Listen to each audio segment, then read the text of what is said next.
Hey, I'm Ryan Reynolds. Recently, I asked Mint Mobile's legal team if big wireless companies are allowed to raise prices due to inflation. They said yes. And then when I asked if raising prices technically violates those onerous 2-year contracts, they said, "What the f*** are you talking about, you insane Hollywood ass?"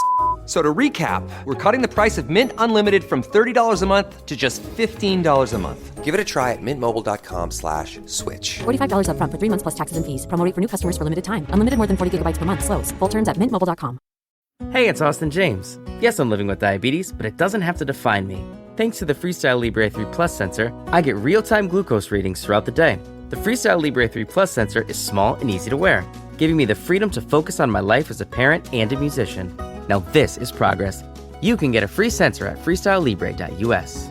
Offer available for people who qualify. Visit myfreestyle.us to see all terms and conditions. Certain exclusions apply. Data on file. Abbott Diabetes Care or prescription only. Safety info found at freestylelibre.us. Hey, I'm Amanda from Trifecta Fitness. We're proud to be Clarksville's new Get Fit headquarters. Trifecta Fitness is a state-of-the-art spin and strength training studio. Our spin studio is truly one of a kind in this area, complete with 20 state-of-the-art live fitness bikes and an incredible sound system. Our strength training is done in small groups of 6 or fewer, and all of our strength and spin classes are scalable for every level of experience. Come see us in the heart of Clarksville, just behind MAPCO at the corner of Old Trenton Road and Wilma Rudolph Boulevard. Call us for more info at 931-542-6265 or download our Trifecta Fitness app for a full list of upcoming classes.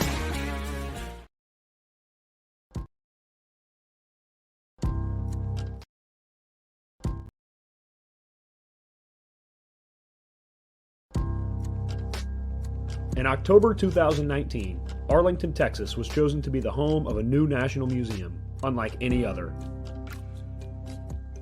The National Medal of Honor Museum will be a unique home of military history. The 100,000 square foot museum will house exhibits, archives, and artifacts relating to the 3,500 U.S. troops who have been awarded the medal, the nation's highest honor for valor in combat. The museum will have 31,000 square feet of galleries dedicated to U.S. troops who have received the award.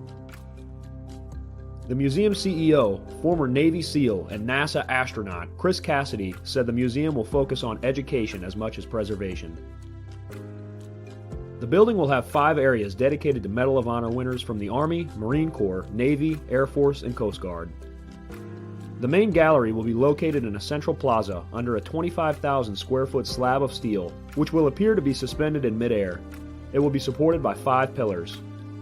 Black Rifle Coffee is a corporate sponsor of the museum, as are the Dallas Cowboys. The museum's board also includes over a dozen major corporations and 6 Medal of Honor recipients, including David Bellavia, Patrick Brady, and Britt Slabinski.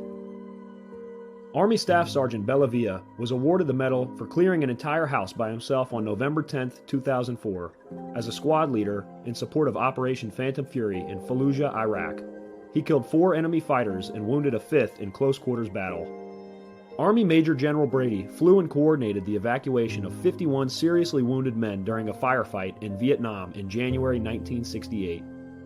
Slabinski, a Navy SEAL chief and team leader, led a rescue team of SEALs during Operation Anaconda in Afghanistan in March 2002. Slabinski and his team flew to a mountaintop ambush site to rescue Petty Officer First Class Neil Roberts, who had fallen from the back of a helicopter. Slabinski led the team through almost constant combat against an entrenched Taliban force. Along with the board members, former presidents Jimmy Carter, Bill Clinton, George W. Bush, and Barack Obama serve as honorary directors. The museum is expected to open to the public in late 2024.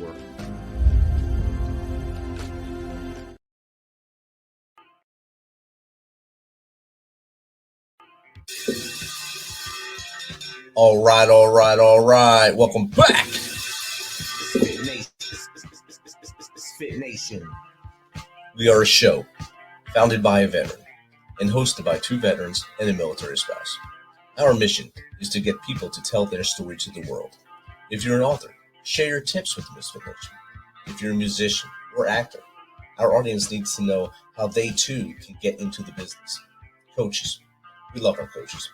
Come on and share some of your tips with the MisFitNation to help them become better versions of themselves. If you're a corporate leader or an entrepreneur, come on and share how you did it and how hard you have fought for success.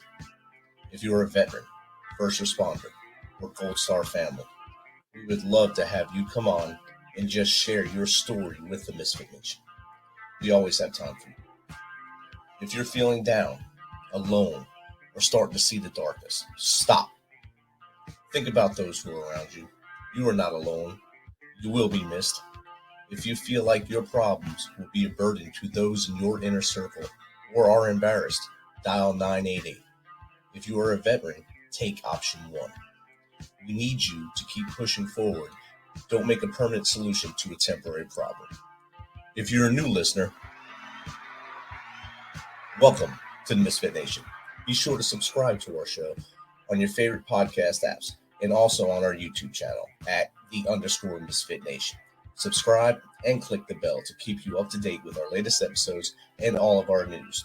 You can also find us on Heroes Media Group and About Face Radio. Now, let's get to the show.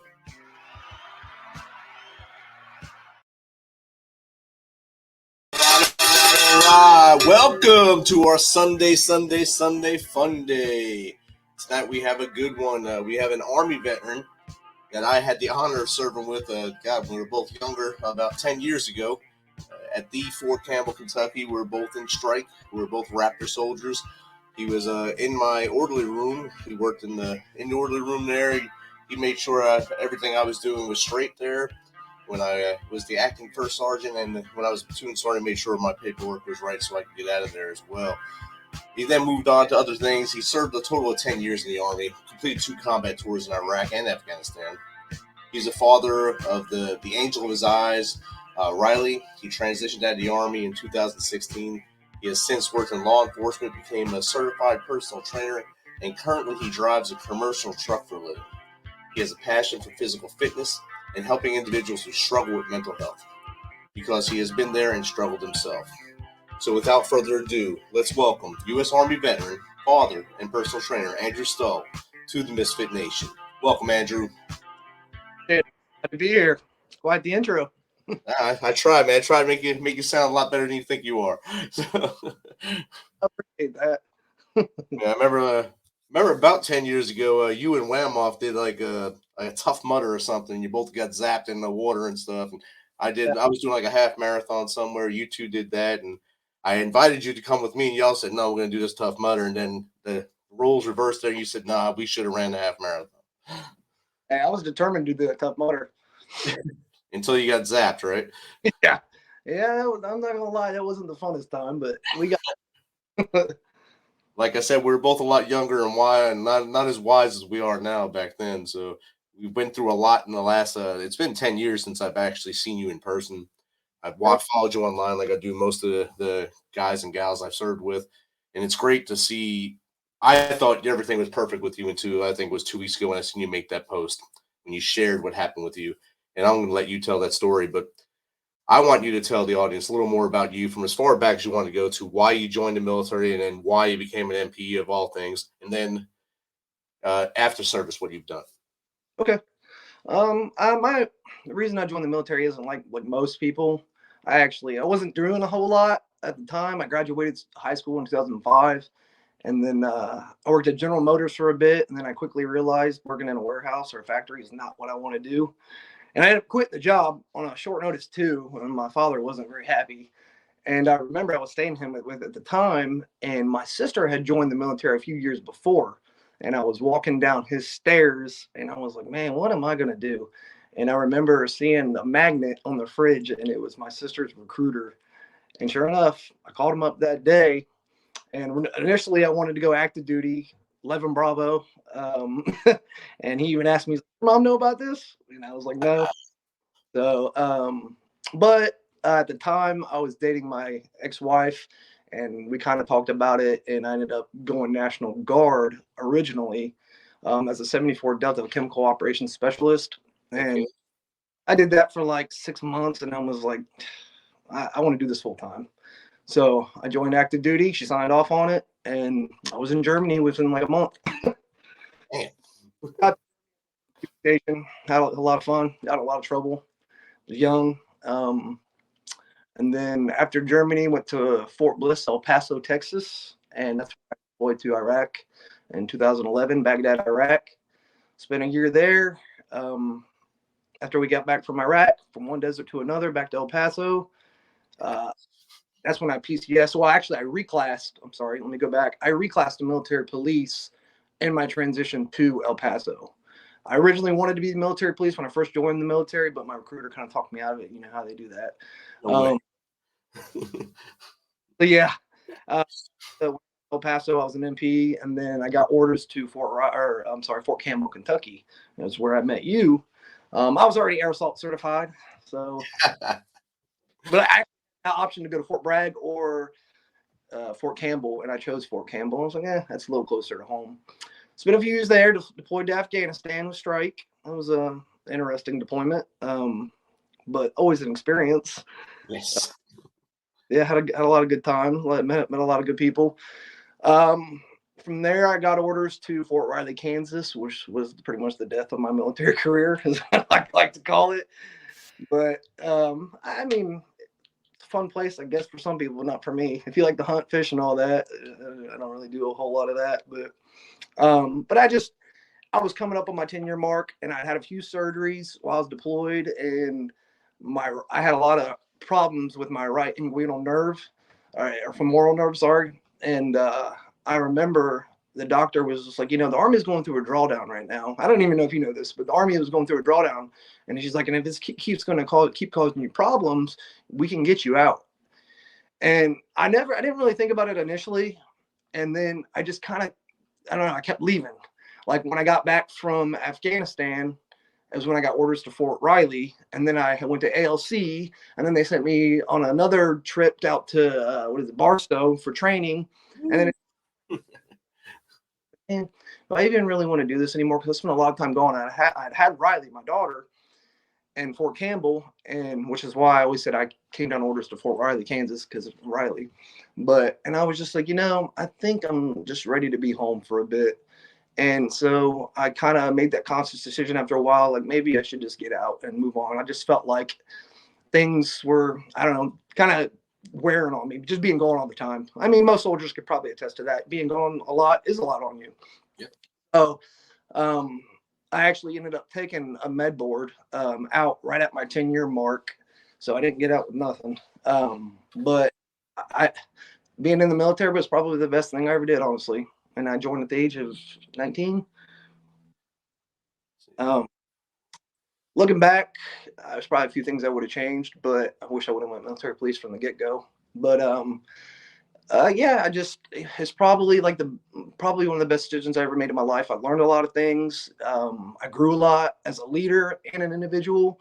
I actually obviously had my daughter while I was in the military, and that kind of forced me to kind of, grow up a little bit more too at a young age. And I think to every young individual I've ever talked to, I've always said you should strongly consider joining the military. It's probably the best decision I ever made. Got out December 2016. When I got out, I originally had plans to go with law enforcement down in Fort Campbell, actually not Fort Campbell, but Clarksville, for the Clarksville Police Department. I actually went through their whole hiring process, and I got a conditional offer to go down there and work, which is crazy because not a lot of people know that either. But about a week before I got the conditional offer, I had found out my mom had stage 4 lung cancer. Oh, man. So, and that was the year I got out. Well, 6 months after I got out, I found that out. And then about a week after I got that offer, before I got that offer. So I had some thinking to do. And I was like, man, I don't know if I want to leave my mom up here, because I don't know how much longer she's going to be here. So long story short, I ended up turning down that job, and I took a job up here working at the Montgomery County Jail. Did that for a little bit, maybe about 6 months. And then I got an offer to work as a Department of the Air Force civilian police officer here at Wright Pat. So I took that job. I'm going to rewind just a little bit, but towards getting out, I kind of noticed things in my head were not, I don't know, they just started going down a bad path. And that's part of the reason I got out, not just being gone all the time, but I realized my mental, it wasn't all there. I was struggling mentally, but it's like I didn't want to tell anybody. And then so you add all these mental issues that are starting to pile up on top of getting out, And then there's just a lot of stuff going on, and a regular transition for a regular person getting out of the Army is hard enough. But then you know, I was already going through this stuff and I didn't want to tell anybody. And I got out, and then I quickly realized how alone you can feel once you get out of the military. And people tell you that, but you never really know until you get out how lonely it can feel out here, because it's just not the same. You don't have that brotherhood. Maybe in LE you do a little bit, but even then you go home at night and it's just not the same. So I was already in this kind of bad state of mind, and then I found out my mom had lung cancer, and then she died Christmas Day 2017, 6 months later. After she I'm sorry, 2017. She passed away at 2:20 a.m. Christmas morning. And like I said, I was already kind of going through some stuff, and that was just like icing on the cake. And I remember telling my brother-in-law, I was like, I don't really know how I'm going to take this, because I've never lost anybody that close to me. But I was like, I don't know. I'm just like, I told him, I'm not like a lot of other people. I think I'll be fine. Like, I'd obviously be sad, and boy, was I wrong, because I took it hard, but I took it in a different way. Like, it's just like, I don't know how to explain. I don't know if you've ever lost someone. I'm sure you have. Oh, you have, actually. And it's like she was here 1 minute and gone the next, and my mind couldn't comprehend that. And that was my mother that raised me. So you add that to all the other stressors I had going on in my head already, and I kind of just really started spiraling out of control after that. And I had a lot of things leading up from my childhood that happened to me that not a lot of people know about, but it came back. I almost felt like it all came back at once, between all, to the transition out, kind of feeling alone, losing my mom, and then all these stuff. Like, it was PTSD from my childhood that came back, and it all just hit me at once. And I was just in a really bad place. I started making bad decisions along the way that I'm not very proud of, but I mean, it is my past, and you can't change your past, but you can change your perspective on your past. But I was so far gone in my head, I don't know. Looking back, I'm like, man, what was wrong with me? But that's mental health. Sometimes you don't know. And the more I thought about it, and the more I just felt like I was disconnected from everybody else, and that nobody cared. You hear that a lot. Everyone says, "Oh, nobody cares," but in reality, a lot of people do care. But I didn't think anybody did. And I was working at the Air Force Base as a Department of the Air Force civilian police officer. And I don't remember why, but I just woke up one day and I was just like, I'm done. I don't even want to be here no more. And sorry, it's a little hard for me to talk about when I'm talking about it live, but I remember I woke up, I was driving into work, and I just took my cell phone and chucked it out the window and said, I'm out of here. Wow. It was a rough day. I actually, that day, I was so far gone. And if anytime you need to interrupt or ask me anything, let me know. Sorry. I'll let you get a break here, because I know you're getting a little choked up right now, but you went through a lot in a little bit of time, from the time I left you till that time right there. I mean, 2013, I think I left. I PCS'd out of here. I went up to Maryland, and then I think you did the 2014 deployment from here, of course, with Strike. So you got to go on that show over there. I think you were in Jalalabad and stuff over there. So you had a deployment. Yeah, you had Rylee. So I never met Rylee. I'd seen pictures of her online, of course, and I seen you become the police officer at Wright-Patterson. But I've just following you online like a stalker, like Daddy stalking you from afar, make sure all my minions are doing good out there and doing great things. And we don't see the things, like you said, that brotherhood in the military. We had that brotherhood where if I come into work in the morning and you're fucked up and you're feeling bad, you'll tell me, hey, sorry, I don't feel good, man. Something this happened at home. This is fucking me up and messing me up. And I need help. But you don't have, like you said, when it's hard to explain what goes on when you leave, when you take the boots off that last time, and you don't have that brotherhood. You don't have that camaraderie that you always had for that, like for you for a decade, for me for 2 decades. You don't have that person that you can lean on right away. So all that mounts up. It mounts up, and I can see where it mounted up on you a lot. I can tell just by the way you're talking right now, and I can tell you're breaking up a little bit. That's why I'm trying to give you a break here to catch yourself and drink a little water, do a little flexing or something. And make yourself feel better. But I've had other guys on the show here, I had 3 dudes that went through the same thing you did, and I'm going to let you tell the rest of the story, then I'll tell you what happened to them as well. But I just want to applaud you for being here with me today, and also tell you that you're not alone in the battle. Appreciate it. Yeah, so that morning I was fed up, and I just said, screw it, I'm going. And before I left my house, actually, I had a M&P pistol, 9mm, and I went and grabbed it and put it in my bag. And like I said, I threw my cell phone out the window so nobody could contact me. And I drove out to a place called Caesar's Creek.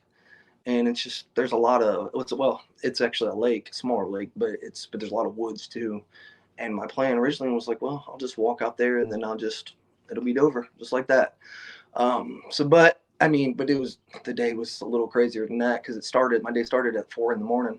I was supposed to be at Guard Mount, I think at 5. And the crazy thing about it is I didn't show up, and our commander was given a brief that morning, and they kept harping on everyone needs to be there on time. Everyone needs to be there on time. Well, I didn't show up at all. And my I can't remember his name, but he was basically my patrol officer. He was a civilian, and he realized I wasn't there. And then about 15 minutes, he's like, oh, this guy's still not here. What the heck? So they went to the captain, and my captain was like, don't you think that's a little out of his character? He's always here. Which he was like, so we need to do something. So they sent 2 officers to my house, actually. And my ex-wife was up. I think she just got out of the shower and heard the knock at the door. And the officers knocked on the door, and she opened it, and they're like, yeah, is Andrew here? And she's like, no, he's at work. And they were like, oh, okay. So they didn't want to scare her or anything, but so they called my captain, and were like, his wife thinks he's at work. And she called my sister, from what I've heard. And my sister knows me very well. She knows everything about me.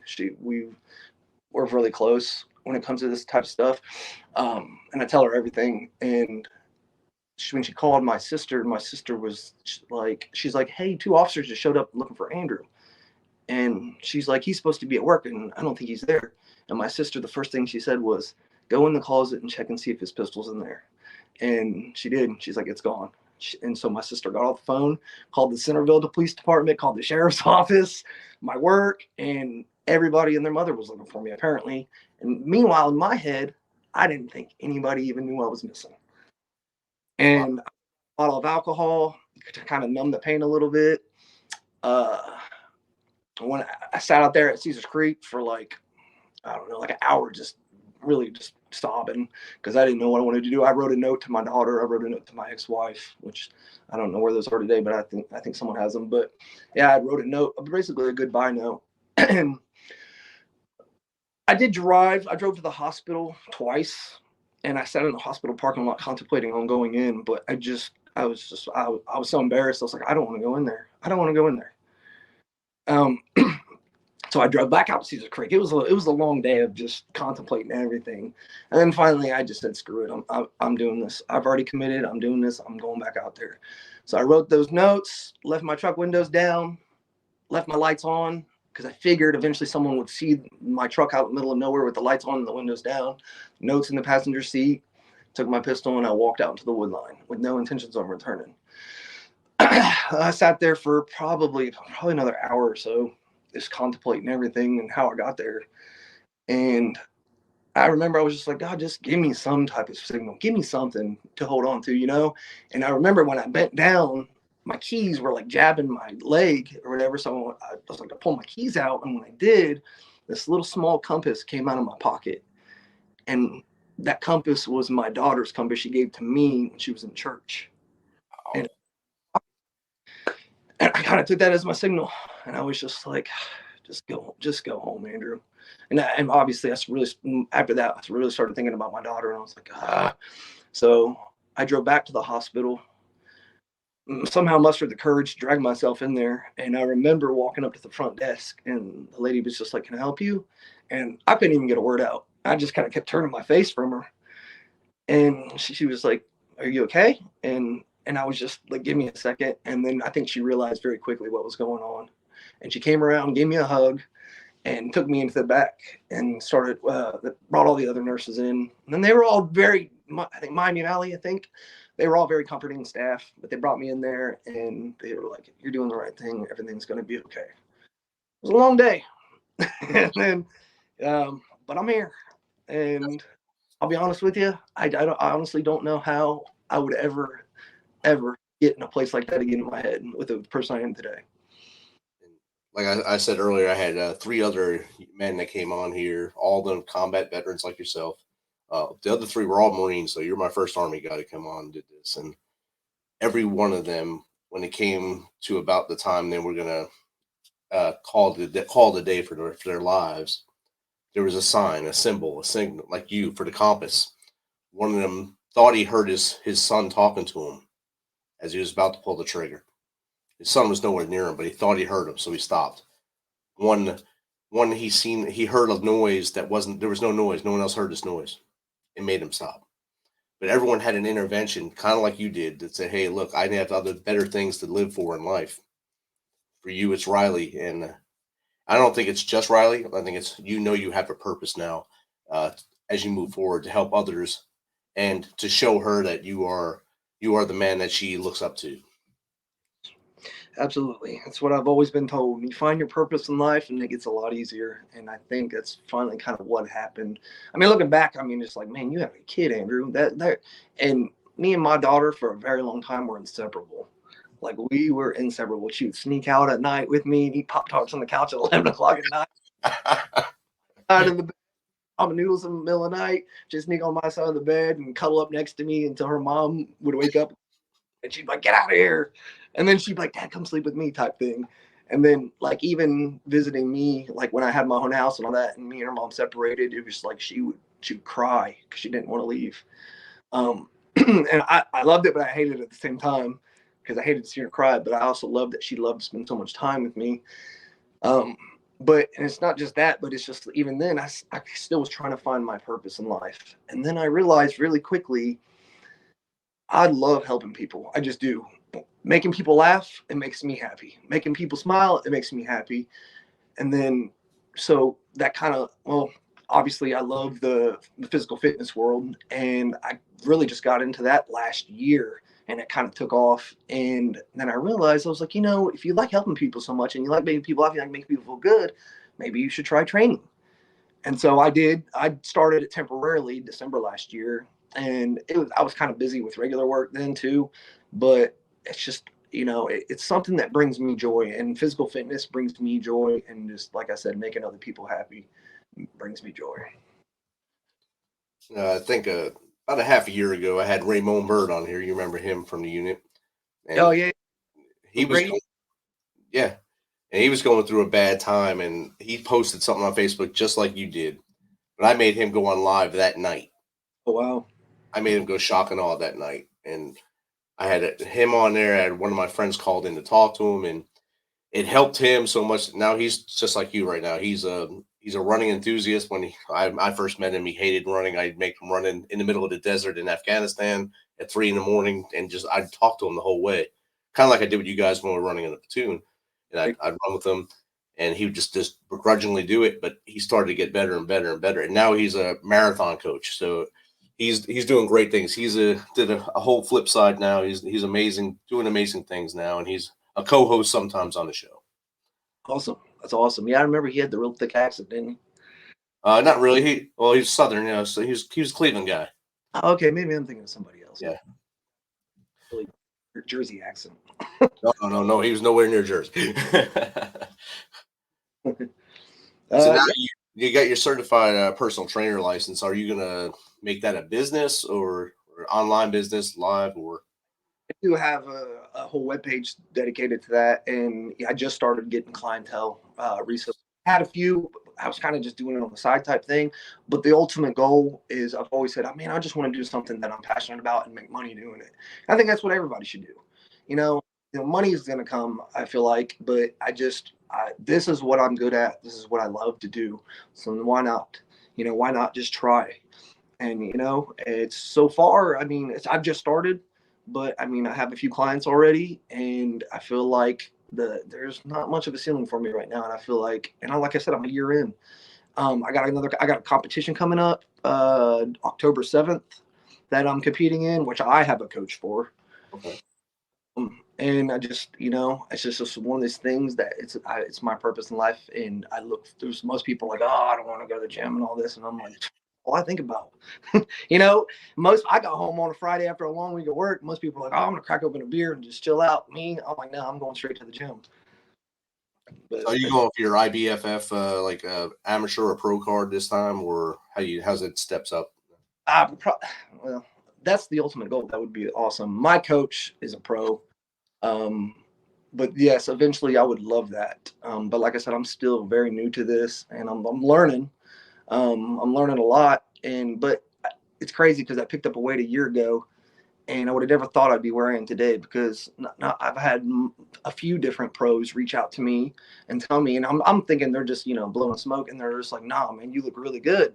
You could tell the people that really take it serious. And then it got to the point where it's like, one of them reached out to me and was like, well, let's go practice posing together. And I'm like, really? You would do that for me?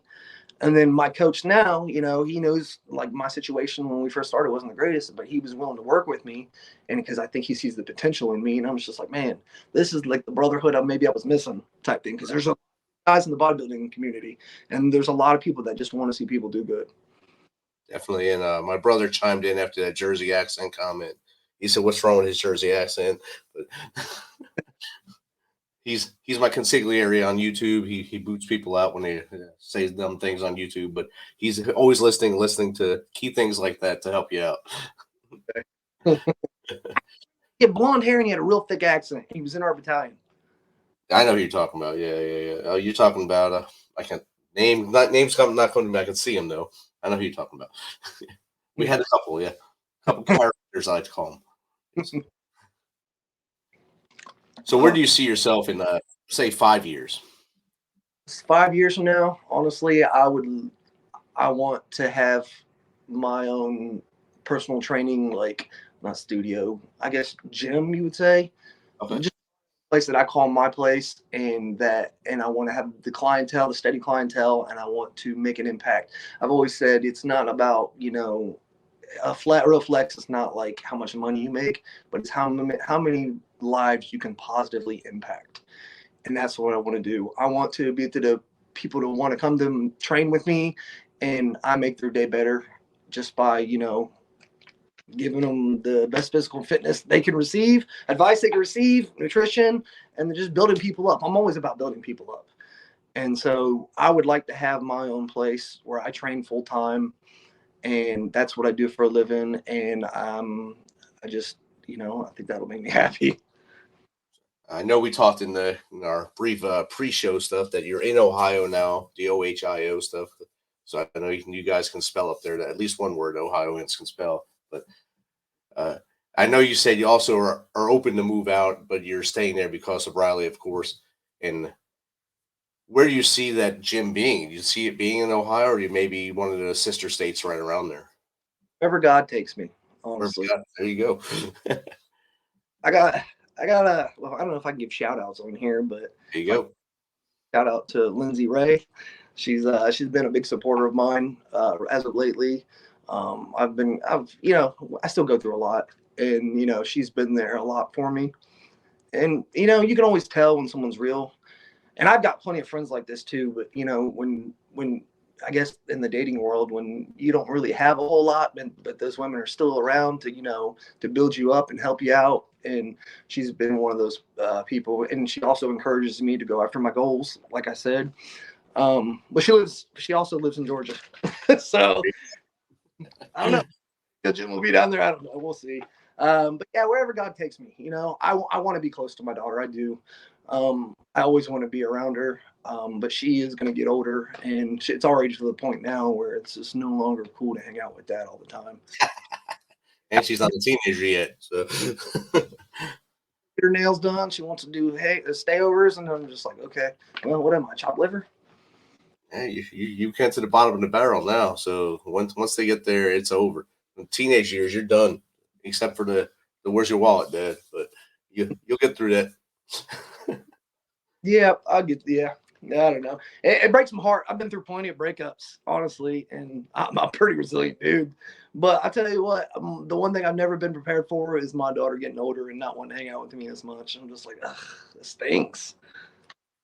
See, we went through it with my daughter. We kind of went through this since I was gone so much during her formative years. I'd say growing up, like where Rylee is now 9 years old, basically through the end of high school, I was deployed most of the time or gone. So I wasn't even home. And so I missed a lot of stuff, but now we're closer than we were then. After she got married, now we go to lunch every Wednesday now, just so we stay in touch. And she just started her own fitness business last week, or actually 2 days ago. She actually officially started her fitness business. So she's in the same path as you right now. So it's awesome to talk to you about it as you're growing yours and she's growing hers. It's great to see it all happening at the same time. Awesome. Yeah, that's the goal. Maybe one day. I mean, my coach, he does pretty well. He's got a lot of clientele, and he's really someone I kind of look up to. I mean, I met him too, but I'm like, man, this guy's good. And I'm like, who's that? I can't be that in 3-4 years, you know? So that's the goal. Do you think you'd ever maybe write a memoir or a book about what you went through to that point to maybe reach more people, reach more, teach more? Writer, but actually, I don't know. I've been told that I'm pretty good with words, but I would like to. Honestly, I mean, not even just the physical fitness part, but so obviously I have a strong passion for mental health as well. And I've always thought too, I mean, like, how awesome would it be to go out and talk to soldiers and tell them your story, and tell them, like, listen, whatever you're going through, it's okay. I promise you, because I've been there, and you're going to be okay. But I would love to be able to go do that as well. So if that opportunity ever presented itself, I would do that as well. Writing, I don't know. I would try, but I'm just not much of a writer. See, here's the thing: you don't have to be, I guess, the best writer, or the Shakespeare or whatever like that, but just to tell your story, write what you went through, write your story, your journey, and share that out there. You can just put whatever picture on the cover you want to put on there. It's going to help one dude or one dudette out there if they read your story.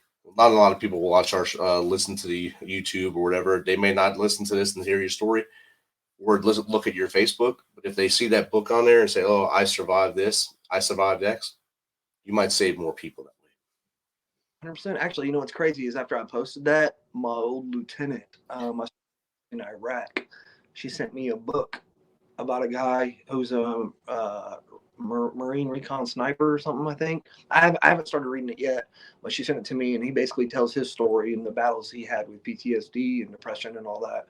So, see, reach one, teach one, man, and that's our whole goal here at the MisFitNation is to reach one, teach one. And I hope that there's a listener out there tonight, or when I put this on the podcast apps, that listens to your story, Andrew, and says, "Look, I have people out there that love me. I know there's people in my circle that do love me. I'm not alone. I need to keep living and keep moving forward." Right. Yeah. And it's crazy though, because once you're in that mindset, it's kind of hard to get out of it. That's the hardest part about it. But there is so many people that do care, and you just don't realize it. And and that's the part, like you said, reach one, teach one. If you could just get that one person to kind of make a change, or to get them to realize, listen, snap out of it type thing. Yeah, definitely. And always check on your brothers and sisters that you serve with as much as possible. I mean, I know we're all going 9,000 different directions now because it's so easy to go with that many directions with the interwebs and stuff like that. But even if we're going that fast, you still need to reach out and say, "Hey, how are you?" And that's all it takes to keep someone with us. Right. Absolutely. I got a few of those buddies right now, and my lieutenant, she's definitely one of them. She checks in on me here and there. I'm grateful for that, because she always tells me how proud of she is of me and all this, and vice versa. So it's just like you said, you don't have that out in the civilian world, so it's always good to keep in touch with those people and making sure they're doing okay. Definitely. And that's why when I seen your post, much like I did with Bird, I said, I got to get this dude. I got to strangle him and then bring him back in and give him give him a bro hug as quick as possible. Because I was just up by Wright-Patterson with Jake, who's online right now as well. About a month and a half ago, we went up there to train some National Guard soldiers up there as well. That's awesome. So we get to travel a lot for whatever reason to train soldiers as they get ready to go into harm's way. But they like our teaching, I guess. I was just telling somebody about you the other day, actually. Oh, look at that. Awesome. Thanks, bro. Andrew, any final thoughts? How do people get in contact with you? Do you have a website up yet or no? MisFitness. I think it's got my email on there. I mean, they can get a hold of me there. Shoot, I think it actually has my number through the WhatsApp app. You can text me through there. I try not to put my regular number out there, but yeah. Fitness goals, mental health, you name it, I'm here.